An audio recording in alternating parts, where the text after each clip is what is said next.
आज महाराष्ट्रातील एक पारंपरिक सण नागदिवे. नागदिवे कशाचे बनवतात, कशापासून बनवतात, कसे बनवतात ते आज आपण पाहूयात.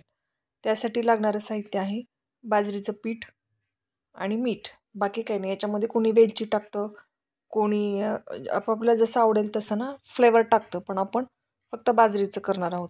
एक पातेल्यामध्ये काय केलेलं आहे, केळीचे पानं पण मी टाकून घेतलेली आहेत उकडण्यासाठी. आजची रेसिपी माझ्या सासूबाई बनवत आहेत. बाजरीचं पीठ मीठ टाकून त्यांनी मळून घेतलेलं आहे आणि बाजूलाच केळीचे पानं आणि थोडंसं पाणी टाकून पातेल्यामध्ये ते पाणी थोडंसं उकळी आणण्यासाठी ठेवून दिलेलं आहे. आणि इकडे घट्ट पीठ मळून घ्यायचं आहे, जसं आपण भाकरीला बनवतो ना त्याच्यासारखं. हे पहा, पाण्याला उकळी चांगली आलेली आहे. आता त्याच्यामध्ये नागदिव्यांना एक व्यवस्थित शेप, त्याला प्रॉपर शेप असतो, तो शेप कसा करायचा ते पहा. उकळीसारखा, जसं पूर्वीच्या काळी उकळी असायची, दोन्हीकडून गोल आणि मध्ये थोडंसं एक उभट आकार, त्या प्रकारे हे नागदिवे असतात. हा पारंपरिक महाराष्ट्रात आजही गावोगावी खेडेपाडी बरेचसे लोक करतात. मलाही हा नवीनच आहे माझ्यासाठीही. हे असे नागदिवे बनवून घ्यायचे आणि ते त्या केळीचं पान आपण खाली टाकून घेतलेलं आहे आणि थोडंसं पाणी गरम केलेलं आहे, बाकी काही नाही. आणि थोडंसं त्यांनी तेल टाकलेलं आहे त्याच्यामध्ये, ते चिटकू नयेत म्हणून. आणि हे या पाण्यामध्ये असे उकडून घ्यायचे, फक्त थोडं कमी पाण्यातच उकडून घ्यायचे. असे बाकीचे सगळे नागदिवे करून उकडून घेऊयात. खूप अप्रतिम लागतात आणि मला वाटतं हे ना वरणासोबतच खातात किंवा दूध तूप सोबत पण खातात. थोडंसं तेल टाकलेले, कारण ते पातेल्याला वगैरे चिटकू नये, ते मोकळे राहावेत म्हणून. हे असं घट्ट पीठ बनवून प्रत्येक अशा नागदिवे आपण करून घेऊयात. खरं तर ह्या पारंपरिक जे सणवार आहेत ना, हे लोकांमुळेच आपल्याकडे आहेत. कारण नव्या पिढीला हे सण माहीत नाहीत किंवा हे लोप पावत चाललेले आहेत.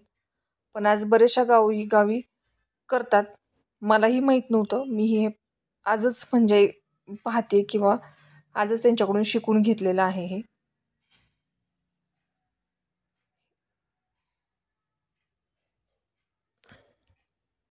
एवढ्या पिठामध्ये एक मला वाटतं 10-15 आरामात होतील. हे पहा किती प्रॉपर आणि व्यवस्थित शेप आलेला आहे, उखळीसारखा. हे माझं पिल्लू खाली बसलंय, काहीतरी खेळण्यामध्ये ती मस्त बिझी झालेली आहे. काय ग पिल्लू, फार गोड हसते.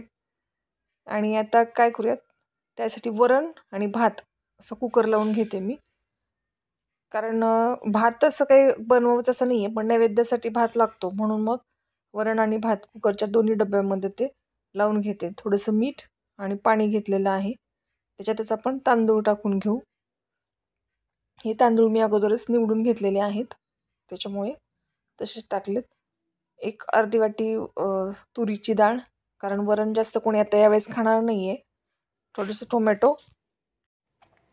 टोमॅटो, याच्यामध्ये पाणी आणि किंचितसं थोडंसं 1-2 ड्रॉप तेल आणि हळद, अशा प्रकारे हे वरण मी लावून घेते कुकरचा डब्बा. कारण ताटाला वरण भात असलेलं बरं. थोडंसं तेल, 1-2 ड्रॉप फक्त तेल टाकायचं आहे. का तर ते पाणीवरती येऊ नये म्हणून, फक्त कुकरच्या बाहेर पाणी येऊ नये याच्यासाठी तेल आणि हळद, किंचित हळद. हे गावरान हळद असल्यामुळे याला प्रॉपर फार छान कलर येतो. हे कुकरमध्ये मी डब्बे लावून घेते आणि वरण भात पण बनवून घेते त्याच्यासोबत. हे पहा झालं. आता हे देवाला असे 5 दिवे बनवतात. एक मुलगा असेल तर 5 दिवे, 2 असतील तर दोघांचे मिळून 10 दिवे. मला एकच मुलगा आहे, त्याच्यामुळे खाली केळीचं पाणी, त्याच्यावर थोडेसे तांदूळ घातलेले आहे सासूबाईंनी. त्याच्यावरती हे 5 देवे असे देवाकडे तोंड करून हे पाजळून घेऊयात. असं पाजळणे असं म्हणतात. त्याच्यामध्ये तुपाची वात, तेलाची वात, तुम्हाला जशी हवी तशी तुम्ही त्याप्रमाणे करू शकता. हे मुलाच्या आईने आज असे दिवे लावावेत, असं असं आपले पूर्वजन सांगतात. आणि एका दिव्यामध्ये मेथीची भाजी, हरभऱ्याची भाजी किंवा कुठलीही हिरवे पालेभाजी तुम्ही बनवून त्याचा नैवेद्य दाखवू शकता. आमच्याकडे ही हरभऱ्याची नव्हती, त्याच्यामुळे मेथीची भाजी, थोडंसं त्याच्यावरती भात, तूप आणि दिवा असं हे केलेलं आहे. प्रत्येक दिव्याला हळदी कुंकू लावून त्याची पूजा करून घ्यायची आहे आणि दर्शन पाया पडून आणि आपल्या मुलालाही पाया पडवायचं आहे. हे ॲक्च्युली खरंच करायला ना आपण नवीन नवीन काही गोष्टी शिकत असतो. आपले जे रीतिरिवाज आहेत, जे आपले सण आहेत, वार आहेत, जे की आत्ता फार लोप पावत चाललेले आहेत. आपल्या मुलांनाच काय हे आपल्याला पण माहीत नाही आहेत. आत्ता जुन्या पिढीमुळे तरी आपल्याला ह्या गोष्टी आत्ता समजायला लागलेल्या आहेत किंवा आपण त्यांच्याकडून शिकून घेत आहोत. उद्या चंपाषष्ठी. आज हे नागदिवे अशा प्रकारे बनवतात. आता मुलाला पण पाया पडायला आम्ही सांगितलेलं आहे, कारण हे त्याच्यासाठीच बनवलेले आहेत. म्हणजे तुम्हाला 2 मुलं असतील तर ते 10 दिवे, मी एक मुलगा आहे त्याच्यामुळे हे 5 बनवलेत. पूर्ण कव्हर होण्यासाठी मी थोडं बॅक साईडून व्हिडिओ घेतलेला आहे. माझं देवघर फार छान आहे, आवडलं असेल तर नक्की सांगा.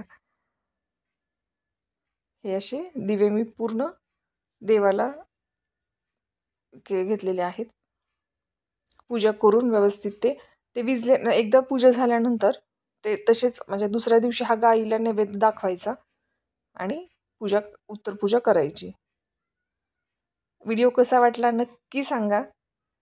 भेटूयात नेक्स्ट ह्याच्यामध्ये. बाय.